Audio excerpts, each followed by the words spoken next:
পূর্ব বর্ধমান জেলায় মঙ্গলকোট ব্লকে ক্ষীরগ্রামে অবস্থিত শ্রী শ্রী যোগাদ্দা শক্তিপীঠ। ৫১ সতীপীঠের অন্যতম হল এই যোগাদ্দা পীঠ। এখানে দেবী সতীর ডান পায়ের বুড়ো আঙুল পড়েছিল।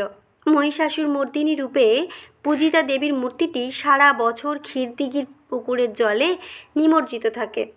বছরের বিশেষ কয়েকটি তিথিতেই দেবীকে জল থেকে তুলে এনে মূল মন্দিরে আনা হয় এবং পুজো অর্চনা করা হয়। এই দেবীর ভৈরব হলেন ক্ষীরকণ্ঠক। লোককথা অনুযায়ী রামায়ণে বর্ণিত মহিরাবণের আরাধ্যা দেবী হলেন ভদ্রাকালী, যার রূপেই এখানে মা যোগাদ্দা পূজিত হন। নমস্কার বন্ধুরা, আমি চিন্ময়ী আবারও আপনাদের কাছে একটা আজকের ব্লগ নিয়ে এসে উপস্থিত করেছি। তবে এই ব্লগ ভিডিওটা থাকছে সম্পূর্ণ ক্ষীরগ্রামের উপরে, তা আপনারা শুরুতেই বুঝতে পেরেছেন। ক্ষীরগ্রামের এই যোগাদ্দা মন্দিরে আমরা গিয়েছিলাম জ্যৈষ্ঠ মাসের ৪ তারিখে।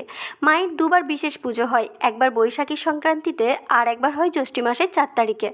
আমি এখন যে মন্দিরটা দেখাচ্ছি সেটা হলো মায়ের পুরানো মন্দির। অবশ্যই নতুন মন্দিরে আমরা যাব, তার আগে পুরনো মন্দির দর্শন করে পুরো মন্দির চত্বরটা ঘুরে আপনাদের আগে দেখাই। আমরা যখন মন্দিরে ঢুকি তখন দেখি অলরেডি লাইন পড়ে গেছে অনেক বেশি, তাই আমরা এদিক ওদিক না ঘুরে প্রথমেই লাইন দিয়ে দিলাম মায়ের পুজো দেওয়ার জন্য। আগে মায়ের পুজো দিয়ে মায়ের প্রসাদী ফুল পুষ্প নিয়ে তারপর আমরা মন্দির চত্বর ঘুরতে শুরু করলাম। এই মূল মন্দিরে যে ঘণ্টা বাঁধা আছে সেখানে সবাই ঘণ্টার ধ্বনি করে তারপর মায়ের কাছে পুজো দিচ্ছে। অবশ্য যারা যারা একটু শর্ট সাইজের আছে, যেমন আমার দিদি ছিল একটু শর্ট সাইজের, দিদিকে তাই জামাইবু কোলের মধ্যে তুলে ঘণ্টা বাজালো। দৃশ্যটা দেখতে বেশ ভালোই লাগলো। মায়ের কাছে ওরা স্বামী স্ত্রী সাক্ষী হয়েও থাকলো, মায়ের আশীর্বাদ ধন্য হলো। এই ক্ষীরগ্রামকে অনেকেই বলে যে ভারতের মধ্যস্থল হলো এই ক্ষীরগ্রাম। আমরা সেটাই ছোটোর থেকে শুনেও এসেছি যে ভারতের মধ্যস্থল ক্ষীরগ্রাম।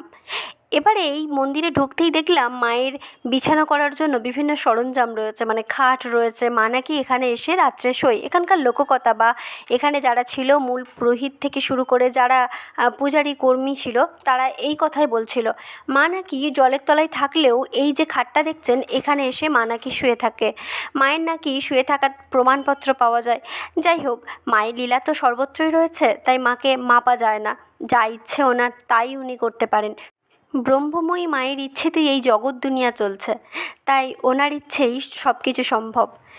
আমরাও সেটাকে বিশ্বাস করে নিলাম। বিশ্বাস না করেই বা যাই কোথায়, মায়ের যে নিদর্শন অনেক কিছুতেই থাকে। দেখুন, বিশ্বাসে মেলাই বস্তু তর্কে বহুদূর। মায়ের কাছে এসে পুজো দিয়ে স্নান জল নিয়ে আমরা এখান থেকে গোটা মন্দির চত্বরটা দেখতে শুরু করলাম।